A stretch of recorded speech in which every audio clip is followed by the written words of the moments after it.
Hello hi पिलामाने मु जुलूस sir आपण मानकु स्वागत जनाऊँगी जुलूस सर यूट्यूब चैनल को।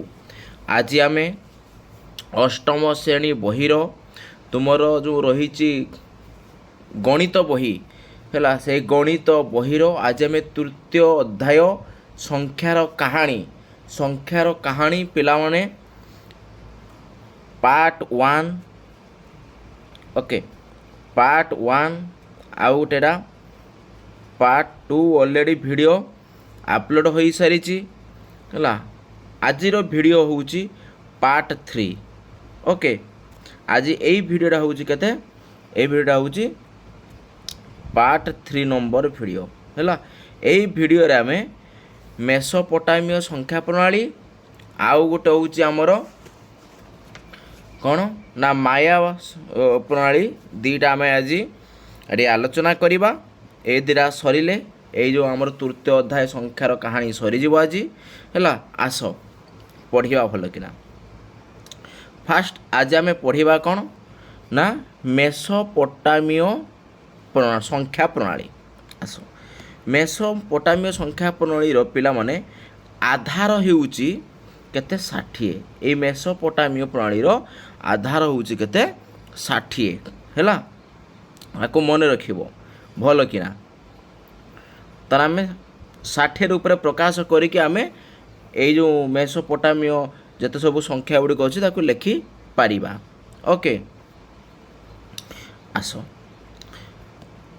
ताहले पिला माने तार संकेत गुड़िक जानिबा ना एक संकेत होउछ एटा ही नहीं केमिति संकेत एई टाइप रे कि एमिति हिच तापरे 60 संकेत कौन ठिकरी भाया देकी ता भितर 1 है। तापर 60 स्क्वायर बा 36 संकेत ठिकरी भाया चिन्ह होगी ता भितर 2 सेमती 60 घन बा केते रहिला एटा 21 आमर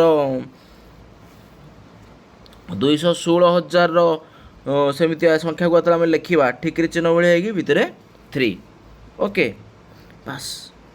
आउ जदि आम कौन जानी 1 मान यहाँ नहीं तलू केमती केमती गोटे गार गोल हो तलू गोटे गार जदि 2 हेने सेमती कौन 2टा 1 आसो 3 हेने 3टा 1 आइब नहीं 4 हेने 4टा 1 5 हेले 5टा 1 एमती आसो नहीं किंतु 6 भी सेमती 1 1 आ 9 पर्यंत आसो सेमती है 9 मान 9टा 1 नहीं 9 हम किंतु जो 10 आसो 10 चिन्ह बदलीगला केते ना 10 चिन्ह आम लेस देन टाइप चिन्ह है बस। जितेबाला 11 लिखा ना 10 तापर 1 कौन हम गोटे लेस देन तापर गोटे आसो कौन 1 चिन्ह नहीं सेमती आगू आम लिखिपर नहीं।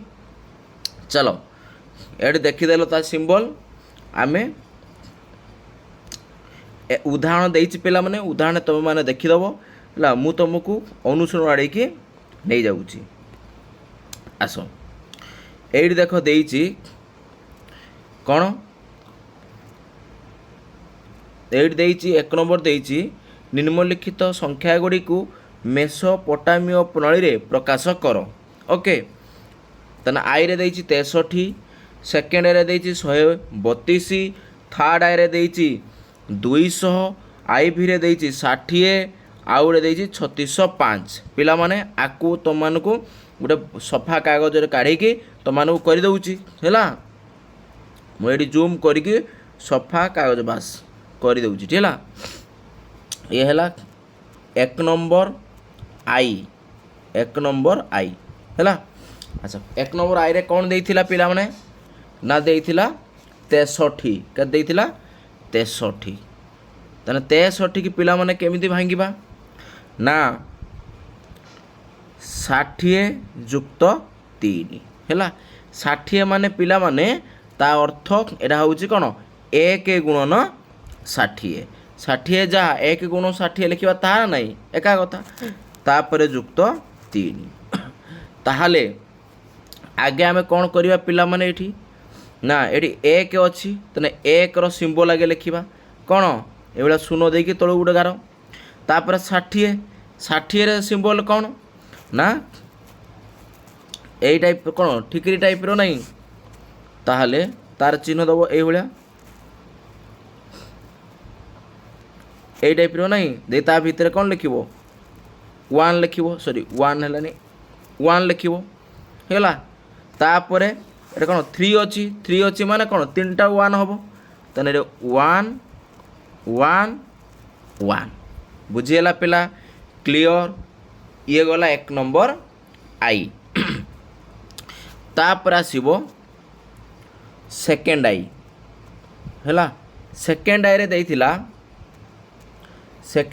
କ'ଣ 132 କେତେ ଦେଇଥିଲା 132।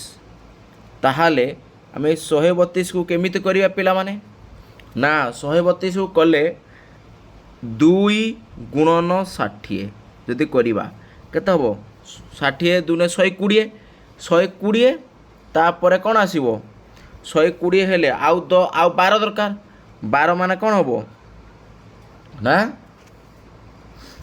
10 ଗୁଣନ 2 ନା 12 କେତେ ଦରକାର 120 ମାନେ ଆଉ 12 ଦରକାର 12 ମାନେ ତାହେଲେ ଆସିବ କେତେରେ ପିଲାମାନେ 12 ନା 10 ଯୁକ୍ତ 2 ଏମିତି ଆସିବ ନାଇଁ 120 ହଁ ଏଇଟା 60 ଦୁନେ କେତେ ଆସିବ 120 ଆସିଯିବ 120 ଆଉ 10 30 ହଁ ଆଉ ଆସିବ କେତେ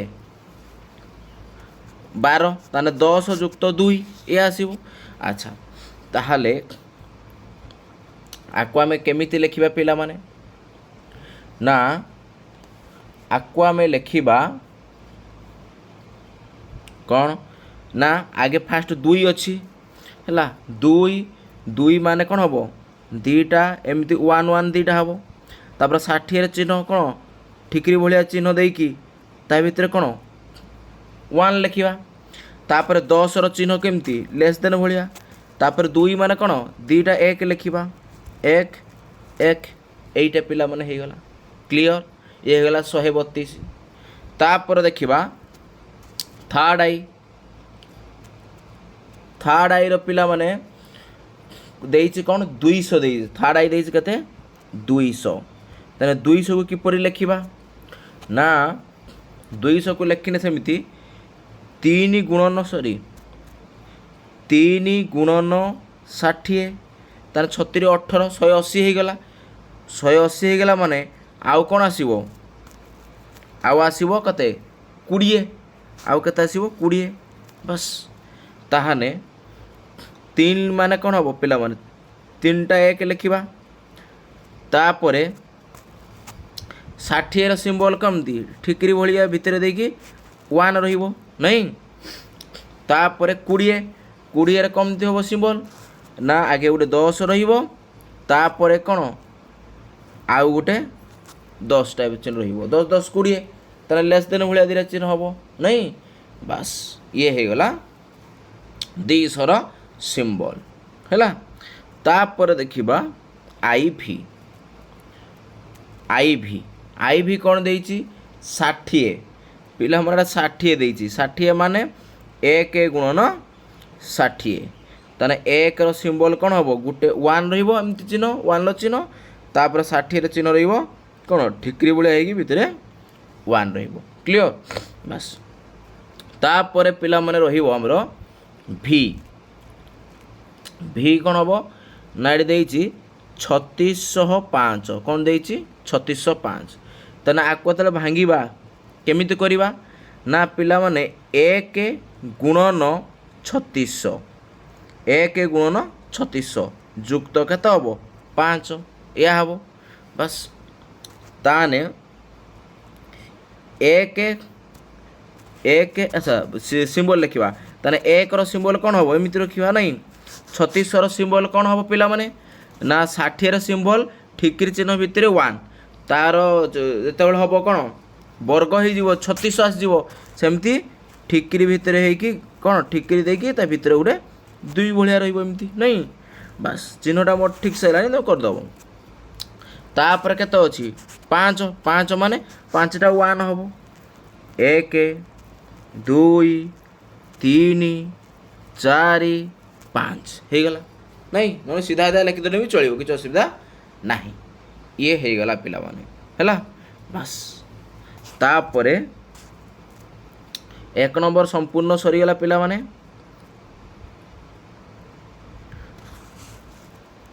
हैला तापरे एडी कोन देइची टिके एडी पढ़ी देबा कोन देइची ना प्रत्येक संकेत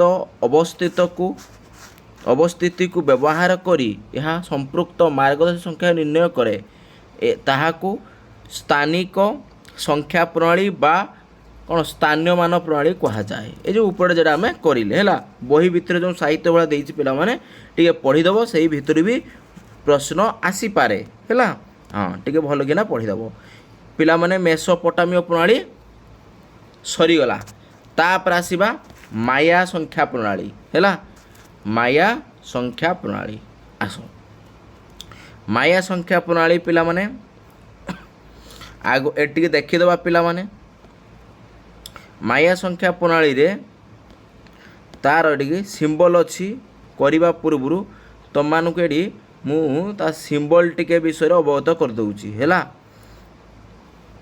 कौन ना माया संख्या प्रणाली रो सिंबल का मु केड़े उडे एई उडे कड़ू कर दूची हैला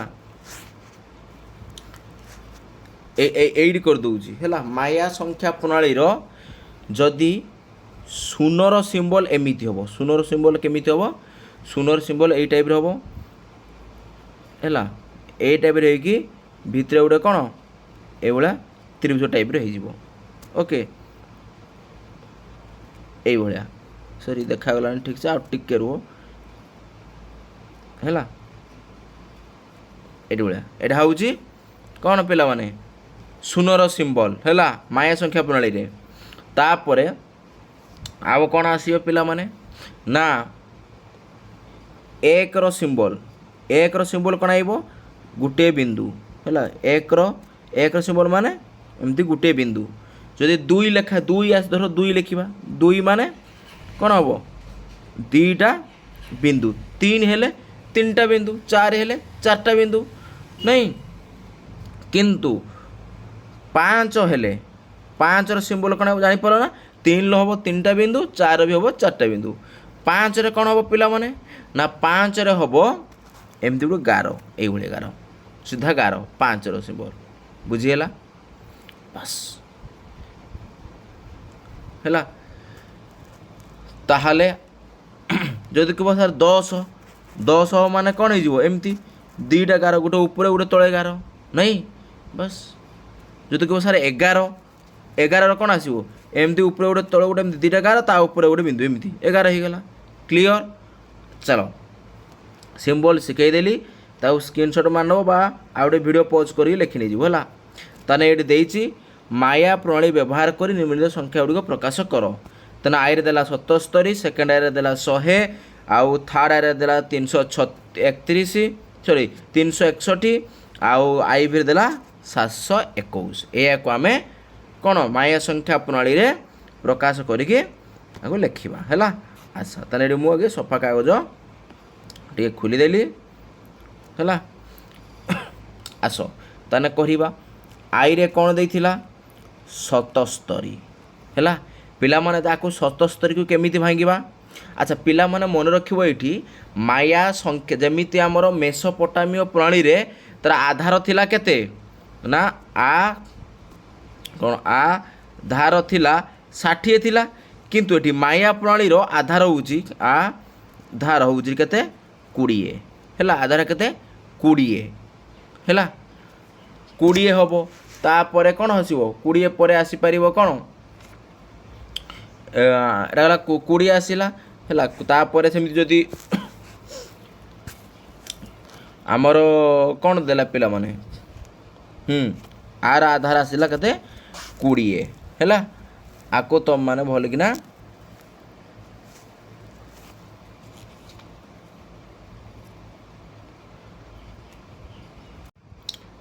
ହେଲା ତାନେ ଆମର ଏ ମାୟା ସଂଖ୍ୟା ପ୍ରଣାଳୀର ଆଧାର ହେଉଛି ହେଲା ଛୋଟ ଆଧାର ହେଉଛି କିଏ 20 ଆଉ ସବୁଠାରୁ ବଡ଼ ଆଧାର ହେଉଛି କେତେ 360 ଆକୁ ପିଲାମାନେ ମନେ ରଖିବ ହେଲା ସବୁଠାରୁ ଛୋଟ ଆଧାର ହେଉଛି 20 ଆଉ ସବୁଠୁ ବଡ଼ ଆଧାର ହେଉଛି 360 ହେଲା ଏହାକୁ ବ୍ୟବହାର କରିକି ଆମେ ଏଠି ଲେଖିବା ତାନେ ଆସ 77 ଆମେ ଲେଖିବା ତାନେ 77 को आम तो 360 रूप तो लिखिपारानी किंतु 20 रूप भांगी लिखिपर नहीं ताहने आम जब 77 को भांगा पिला माने ताने कौन आसीपर 77 भांगिले 77 भांगिले आसो 3 गुणन 20 कौन हम 60 हो नहीं 20 30 60 तापर के 60 आउ के 17 दरकार 17 भांगी 20 भांगी पारे नहीं जो संख्या को 20 भांगी पार 20 भांग जो 20 भांगिलानी बड़ संख्या है 20 भांगी हम ना 20 आधार तो करहब ना ताको आम कौन करवा ना 360 है अच्छा ताहाने पिला माने मन रखिबो है ये जो आधार ये कहले 20 है यहाँ हूँ से मार्गदर्शी संख्या आउ गोटे सब बड़ आधार हूँ कहनी कौन 360 ताने ये भी गोटे मार्गदर्शी संख्यार स्थान है हाँ आपको मन रखिबो ताहाने पिला माने आको देख एमती करदेले अच्छा जो ये जैक आमर आधार बा मार्गदर्शी संख्या से लिखा जीवनी जो 20 कि 360 जदि गुणिकी थी एगा लिखा जीव नहीं है बस ताहाने आम कौन करवा एटी कौन अच्छी ताहाने एटा तो मार्गदर्शी संख्या ताकू चिन्हित करा पारिबो नहीं ताने रहिला 3 3 माने कौन 3टा बिंदु रहिबो तमने 1 2 3 3टा बिंदु रहिला तापर 17 नहीं पिला माने 17 माने कौन 17 माने गोटे गार 5 आउ ऊपर गार देले केते हो 10 नहीं 10 हैला नहीं तापरे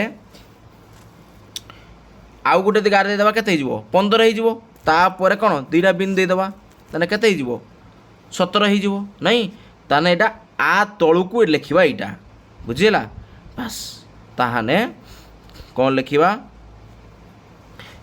ताने ये दीटा बिंदु देदेली आगे फास्ट दीटा बिंदु देदेली है ये हो गला के 2 तापर गोटे कर 5 2 7 है 7 पुणी 5 12 पुणी 12 5 एटा करदेनी के 17 हो गला ताने टोटाल मोटामोटी एतिक होगला है बस ताने आगे कौन 20 आगे बाम पटू जेटा बाम पटे यहाँ अच्छे आगे से ऊपर रहिबो ता तलू एटा रहिबो एपटे बुझिला नहीं क्लियर ताने एटा ही गला 3टा गार ऊपर केतरे फास्ट 2टा बिंदु तापर 3टा बिंदु हो गला 77 क्लियर आशा कर तुम समस्ते भल किनारा बुझी पारिथिबो तापर देखिबा सेकेंड आई है सेकेंड आई कौन अच्छी 100 तापर 100 को आम भांगा जमी कौन हम पिला माने 5 गुणन केत हम 20 नहीं 5 10 100 अच्छा ताने एक घर तो किसी रहिबो कि रहिबोनी ताने 0 गुणन 1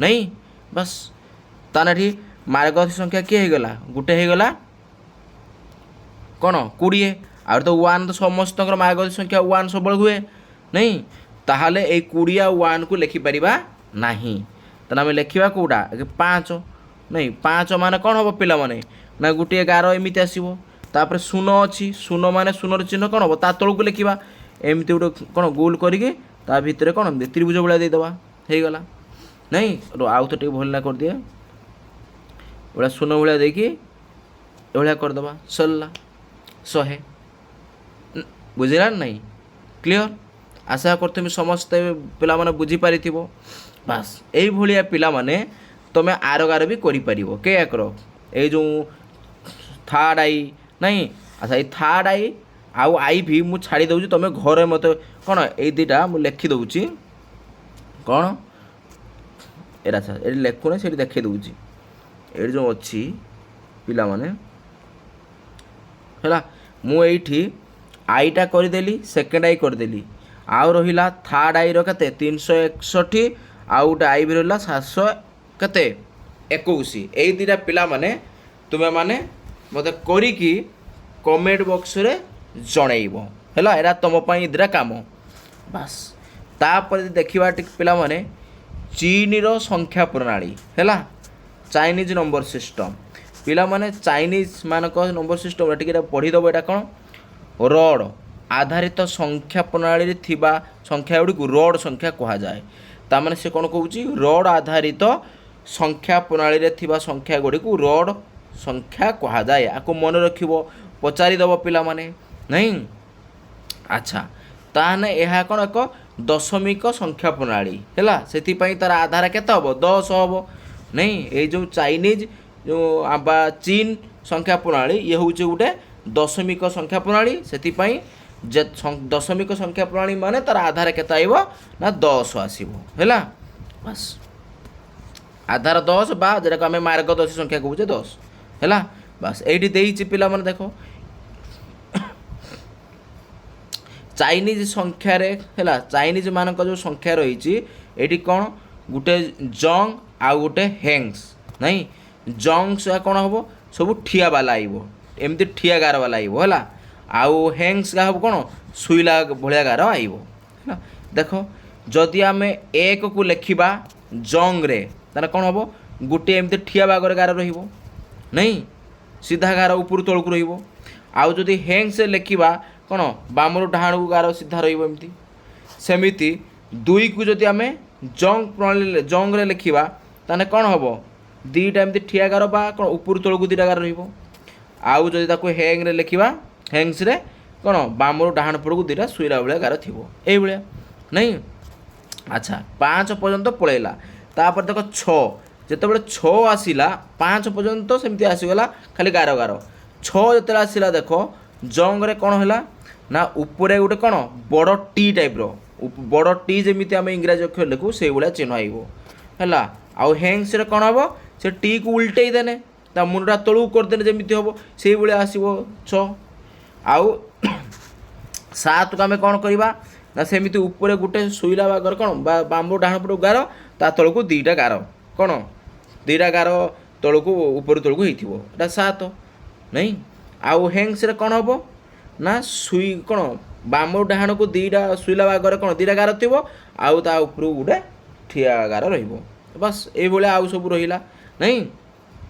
ବାସ୍ ତାହାନେ ଏଇଠି କ'ଣ ଦେଲା ଟିକେ ଟିପ୍ପଣୀ ଦେଲା, ତାର ମନେ ରଖିବ ଏଇଠି ଜଙ୍ଗ ଏକକ, ଶହ, ହଜାର ଇତ୍ୟାଦିକୁ ସୂଚାଏ। ତାହେଲେ ଏଇ ଯେଉଁ ଜଙ୍ଗ ଏକକ ଆଉ ଶହ ଆଉ ହଜାର ଇତ୍ୟାଦିକୁ ସୂଚାଏ। ଆଉ ହେଙ୍ଗସ୍ ହେଉଛି କ'ଣ 10, 1000, ଲକ୍ଷ ଇତ୍ୟାଦିକୁ ବୁଝାଏ। କ୍ଲିଅର? ବାସ୍ ହେଲା, ଏହା ଦେଇଛି ପିଲାମାନେ, ଏହା ଦେଖିଦେବ ଟିକେ ହେଲା। ଆଉ ସେମିତି ଏଠି କିଛି ନାହିଁ। ତାପରେ ତ ହିନ୍ଦୁ ସଂଖ୍ୟା ପ୍ରଣାଳୀ ଆଗରୁ ଆମେ ପଢ଼ିକି ଆସିଛେ, ଏଇଟା ସବୁ ଥିଲା ନାହିଁ। ଟିକେ ଯେଉଁ ବହି ଭିତରେ ଯେଉଁ ରହିନେ ପିଲାମାନେ ସାହିତ୍ୟ ବେଳେ ଏଇଟା ଟିକେ ପଢ଼ିଦେବ, କାହିଁକିନା ଭିତରେ ଭିତରେ ସେ ଆଗ କ'ଣ ଦେଇଥାଇପାରେ ନା ସର୍ଟ କ୍ୱେଶ୍ଚନ୍ ଟାଇପ୍ର ଦେଇଥାଇପାରେ। ତାପରେ ଏଠି କ'ଣ ଟିକେ ଦେଲା ଏଇଠି କ'ଣ ଏଠି ଦେଲା ସଂଖ୍ୟା ପରିପ୍ରକାଶ ଧାରଣାର ସମନ୍ୱିକ ବିକାଶ। ସେ କ'ଣ କହିଲା ଗୋଟିଏ ସଂଖ୍ୟାକୁ ଗୋଷ୍ଠୀଭୁକ୍ତ କରି ଗଣନା କରିବା। ଉକାସର ଏଇ ଟାଇପ୍ର ଉରାଫୋନ୍ ଏଇଭଳିଆ ଲେଖାଯାଏ ନାହିଁ। ଆଚ୍ଛା ଏଇଟା ପିଲାମାନେ ଦେଖିଦେବ, ଏଇଟା ଏମିତି କିଛି ନୁହେଁ ହେଲା, ଟିକେ ଭଲ ଦେଖିଦେବ ଟିକେ। ଆଉ ତାପରେ ଆସିଲା ଏଇଆକୁ ନାଇଁ 1 ନମ୍ବର କ'ଣ ଦେଲା, ଏଇ 1 ନମ୍ବର ଦେଲା ତୁମେ କାହିଁକି ଭାବୁଛ ଯେ ଚୀନ ଦେଶର ଲୋକମାନେ ଜଙ୍ଗ ଏବଂ ହେଙ୍ଗ ସଂକେତ ମାଧ୍ୟମରେ ଅଦଳ ବଦଳ କରୁଥିଲେ। ଯଦି କେବଳ ଜଙ୍ଗ ସଂକେତ ବ୍ୟବହାର କରାଯାଏ ତେବେ 41କୁ କିପରି ଲେଖାଯାଇପାରିବ? ଯଦି କ୍ରମରେ ଥିବା ଦୁଇଟି ସଂଖ୍ୟା ମଧ୍ୟରେ କୌଣସି ଆଖି ଦୃଶ୍ୟ ଲାଗି ଖାଲି ଜାଗା ନଥାଏ ତେବେ ସେହି ସ୍ଥାନକୁ ଅନ୍ୟ କୌଣସି ଉପାୟରେ ବର୍ଣ୍ଣନା କରାଯାଇପାରିବ କି? ପିଲାମାନେ 1 ନମ୍ବର ଦେଲା ହେଲା। ତାହେଲେ ଚୀନ ଶବ୍ଦରେ ସେମିତି କିଛି ନାହିଁ, ଖାଲି ଏଇଟା ଟିକେ ଦେଲା ଏମିତି। ତାହେଲେ ଆକୁ ପିଲାମାନେ କ'ଣ ହେବ ନା ଆର ଉତ୍ତର ପିଲାମାନେ ମୁଁ କହିଦେଉଛି, ତୁମେମାନେ ଲେଖିନେବ ହେଲା। ଆର ଉତ୍ତର ହେବ କ'ଣ ନା ସବୁଠାରୁ ଉପଯୋଗୀ କ'ଣ ବର୍ଣ୍ଣନା କର।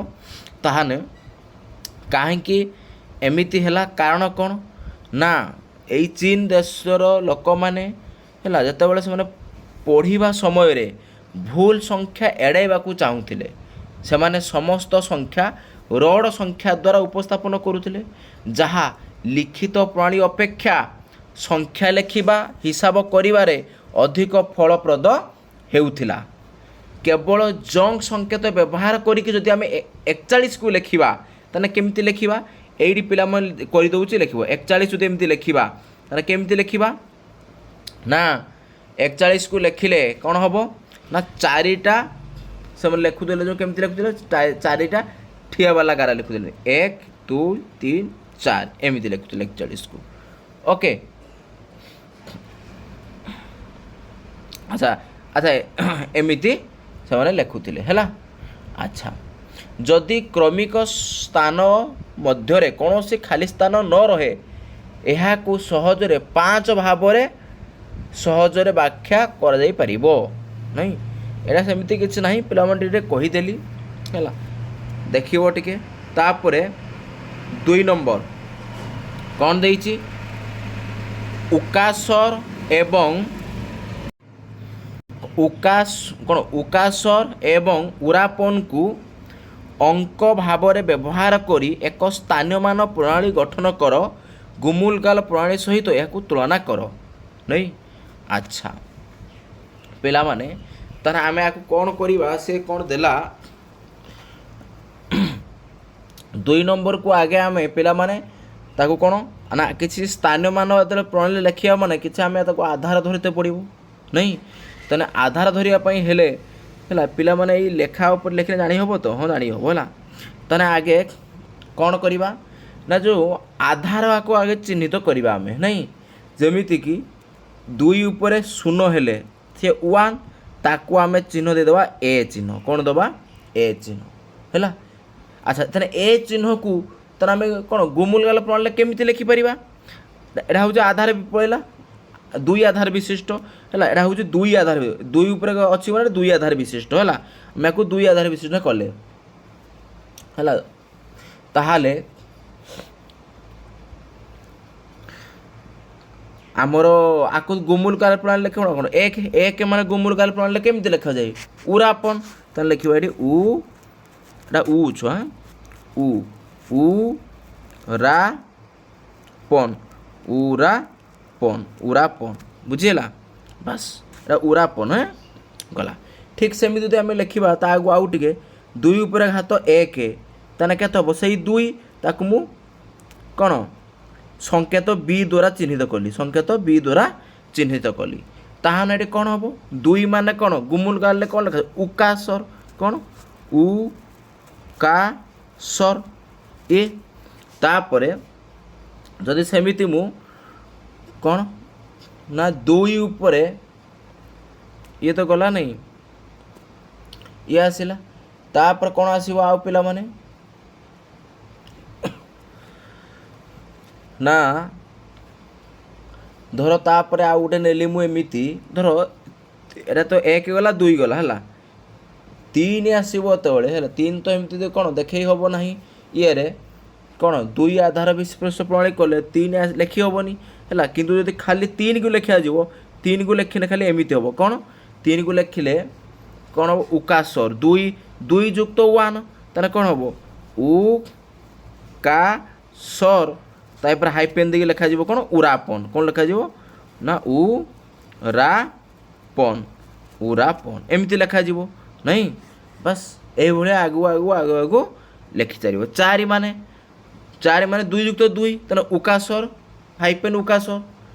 5 ଲେଖିନେ ଉକାସର ହାଇପନ୍ ଉକାସର 2 2 4 ଆଉ ଗୋଟେ ହେଲା ଉରାପନ ଏମିତି ଲେଖାଯିବ। ଓକେ ବାସ୍।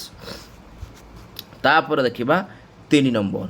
ଆସ ତୁମର ଦୈନନ୍ଦିନ ଜୀବନରେ କେଉଁଠାରେ ଏବଂ କେଉଁ ବୃତ୍ତିରେ ହିନ୍ଦୁ ସଂଖ୍ୟା ସୂଚକ ଏବଂ 0 ଏକ ଗୁରୁତ୍ୱପୂର୍ଣ୍ଣ ଭୂମିକା ଗ୍ରହଣ କରନ୍ତି? ଯଦି ଆମର ସଂଖ୍ୟା ପ୍ରଣାଳୀ ଏବଂ 0 ଆବିଷ୍କାର ହୋଇନଥାନ୍ତା କିମ୍ବା କଳ୍ପନା କରାଯାଇନଥାନ୍ତା ତେବେ ଆମର ଜୀବନ କିପରି ଭିନ୍ନ ହୋଇଥାନ୍ତା? ନା ପିଲାମାନେ ଆମର ଉତ୍ତର କ'ଣ ଲେଖିବ ନା ଯାହା ମୁଁ କହୁଛି ସେହା ଲେଖିଦେବ। ଆମର ଦୈନନ୍ଦିନ ଜୀବନରେ ସଂଖ୍ୟା ପଢ଼ିବା, ଗଣନା କରିବା ଇତ୍ୟାଦିର ହିନ୍ଦୁ ସଂଖ୍ୟା ପ୍ରଣାଳୀ ଉପଯୋଗୀ ହୋଇଥାଏ ବା ସହଜ ହୋଇଥାଏ। ନାଇଁ ଆମେ ଦୈନନ୍ଦିନ ଜୀବନରେ ଯେଉଁ ସଂଖ୍ୟା ଗୁଡ଼ିକ ପଢ଼ୁଛେ ଗଣୁଛେ ତେଣୁ ସେଇଟା ହିନ୍ଦୁ ସଂଖ୍ୟା ପ୍ରଣାଳୀରେ ସହଜ ପଢ଼ିବା ପାଇଁ ବା ଲେଖିବା ପାଇଁ ହେଲା। ତେଣୁ ଏହା ସ୍ଥାନୀୟମାନ ପ୍ରଣାଳୀ ଉପରେ ଆଧାରିତ। ତେଣୁ ଆମର ହିନ୍ଦୁ ସଂଖ୍ୟା ପ୍ରଣାଳୀଟା ହେଉଛି ସ୍ଥାନୀୟମାନ ପ୍ରଣାଳୀ ଉପରେ ଆଧାରିତ। ଶୂନକୁ ଗୋଟିଏ ଅଙ୍କ ଭାବରେ କରିବା ଏବଂ ପ୍ରତ୍ୟେକ ସ୍ଥାନରେ ଏକ ଅଙ୍କ ଭାବରେ ବ୍ୟବହାର ହେତୁ ଏହି ପଦ୍ଧତିରେ ସଂଖ୍ୟା ସୂଚକ ଗୁଡ଼ିକ ପଢ଼ିବା ଓ ଲେଖିବାରେ କୌଣସି ଦ୍ୱନ୍ଦ୍ୱ ସୃଷ୍ଟି ହୁଏ ନାହିଁ। ଯଦି ଶୂନ କ'ଣ ବାହାରି ନଥାନ୍ତା ଆବିଷ୍କାର ହୋଇନଥାନ୍ତା ତାହେଲେ ହିନ୍ଦୁ ସଂଖ୍ୟା ପ୍ରଣାଳୀରେ କ'ଣ ସବୁ 10 20 ନା ଏଗୁଡ଼ା ସବୁ ଲେଖିବାରେ କ'ଣ ହେଇଥାନ୍ତା ବହୁତ ଅସୁବିଧାର ସମ୍ମୁଖୀନ ଆମେ ହେଇଥାନ୍ତୁ। ଗଲା ତାପରେ ଦେଖିବା 4 ନମ୍ବର କ'ଣ ଦେଲା? ପ୍ରାଚୀନ ଭାରତୀୟମାନେ ହିନ୍ଦୁ ସଂଖ୍ୟା ପ୍ରଣାଳୀ ପାଇଁ ସମ୍ଭବତଃ 10କୁ ଆଧାର ରୂପରେ ବ୍ୟବହାର କରୁଥିଲେ, କାରଣ ମଣିଷର 10ଟି ଆଙ୍ଗୁଠି ଅଛି ଏବଂ ଆମେ ଗଣନା କରିବା ପାଇଁ ଆମର ଆଙ୍ଗୁଠିକୁ ବ୍ୟବହାର କରିଥାଉ। କିନ୍ତୁ ଯଦି ଆମର କେବଳ 8ଟି ଆଙ୍ଗୁଠି ଥାନ୍ତା ତେବେ କ'ଣ ହୋଇଥାନ୍ତା? ତାମାନେ 8ଟି ଆଙ୍ଗୁଠି ଥିଲେ କ'ଣ ହେଇଥାନ୍ତା? 10 ଆଧାର ବଦଳରେ 8 ଆଧାର ନେଇଥାନ୍ତେ ନାହିଁ।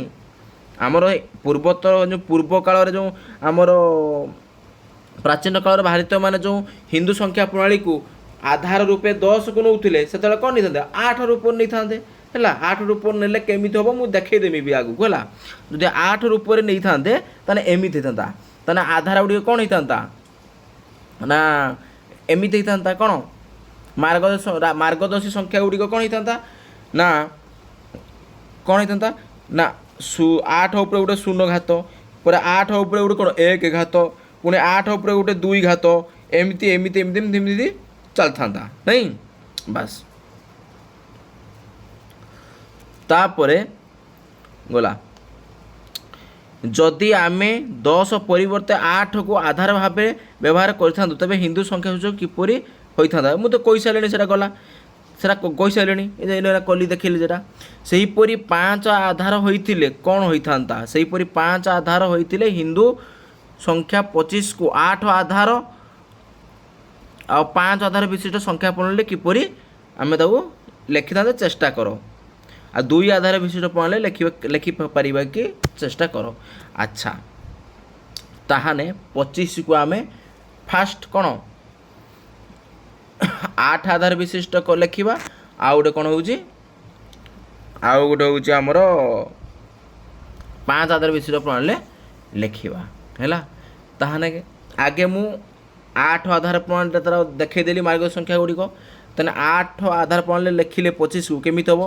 25 ସମାନ କ'ଣ ହେବ ନା 3 ଗୁଣନ 8 ଉପରେ ଘାତ, ତାହେଲେ 8 8 3 24 ହେଲା। ଆଉ ଗୋଟେ କ'ଣ 1 ହେଇଥାନ୍ତା ନାଇଁ। ତାହେଲେ 1 ମାନେ କ'ଣ ସେଇଠି କେତେ ଗୁଣିଥାନ୍ତା? ତାର 8 ଗୁଣନ 0 ହେଇଥାନ୍ତା ଏମିତି ନାଇଁ। ବାସ୍ ଏମିତି ନାଇଁ, ଏମିତି ହେଇଥିଲେ ତାହେଲେ ଏଠାରେ କ'ଣ ହେଇଥାନ୍ତା ପିଲାମାନେ?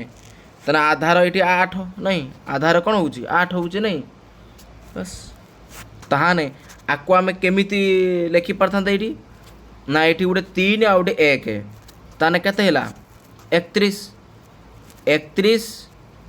ଏମିତି ବ୍ରାକେଟ୍ ଦେଇକି ତା ତଳେ ଏମିତି 8 ଆଧାରଟାକୁ 8 ଲେଖା ହେଇଥାନ୍ତା ଏମିତି, ବୁଝିହେଲା।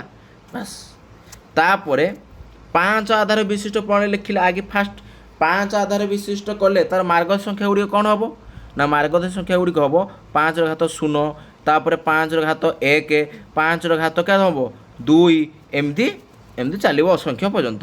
ତାହେଲେ ଏଇ 25କୁ ଯେତେବେଳେ ଆମେ ଦେଖେଇବା କ'ଣ 5 ଆଧାରରେ କରିକି ତାହେଲେ କେମିତି ହେବ ନା 25କୁ ଦେଖେଇଲେ କ'ଣ ହେବ? ସିମ୍ପୁଲ୍ କଥା, କ'ଣ 25କୁ କରିବାକୁ ହେଲେ ତାହେଲେ କ'ଣ ଆସିଯିବ ପିଲାମାନେ ନା ଫାଷ୍ଟ ତ ଆସିଯିବ କ'ଣ 1 ଗୁଣନ 5 ଉପରେ ଘାତ କେତେ ଆସିଯିବ? 5 ଉପରେ ଘାତ କେତେ 2, ତାମାନେ କ'ଣ ହେଇଯିବ 25, 5ର ଘାତ 25, 5ର ଘାତ 2 ହେଲେ କେତେ ହେଇଯିବ 25, 5 ଗୁଣନ 5 25, 25 କେ 25 ହେଇଯିବ।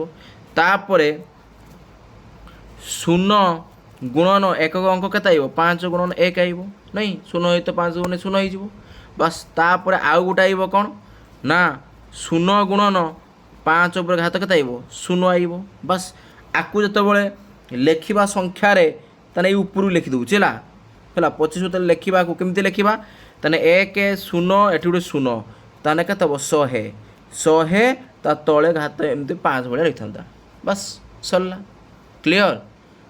ଆଚ୍ଛା ଇଏ ଗଲା ଯଦି ଏଇ 25କୁ ଆମେ କ'ଣ କରିବା ନା 2 ଆଧାର ବିଶିଷ୍ଟ ସଂଖ୍ୟା ପ୍ରଣାଳୀ ଲେଖିଥାନ୍ତେ ତାହେଲେ ତାକୁ କେମିତି ଲେଖିଥାନ୍ତେ ନାଇଁ 25କୁ 2 ଆଧାର ପ୍ରଣାଳୀ ଲେଖିଲେ ତାକୁ ଆମେ କିପରି ଲେଖିଥାନ୍ତେ କେମିତି ଲେଖିଥାନ୍ତେ ନା ଫାଷ୍ଟ 1 ଗୁଣନ 2ର ଘାତ କେତେ ଦେବା 4 କାହିଁକି ନା 2କୁ 4 ଥର ଗୁଣିଲେ କେତେ ହେବ 2 2 4 2 8 2 16 ହେଇଯିବ ନାଇଁ ତାପରେ ଯୁକ୍ତ 1 ଗୁଣନ 2ର ଘାତ 3 ତାହେଲେ କେତେ ହେବ 8 8 କେ 8 ହେଇଯିବ ତାପରେ ଯୁକ୍ତ 0 ଗୁଣନ କେତେ ହେଇଯିବ ନା 2ର ଘାତ 2 ଆସିବ ହେଲା ବାସ୍ ତାପରେ ଯୁକ୍ତ 0 ଗୁଣନ 0 ଗୁଣନ 2ର ଘାତ 1 ତାପରେ ଯୁକ୍ତ କ'ଣ ଆଇବ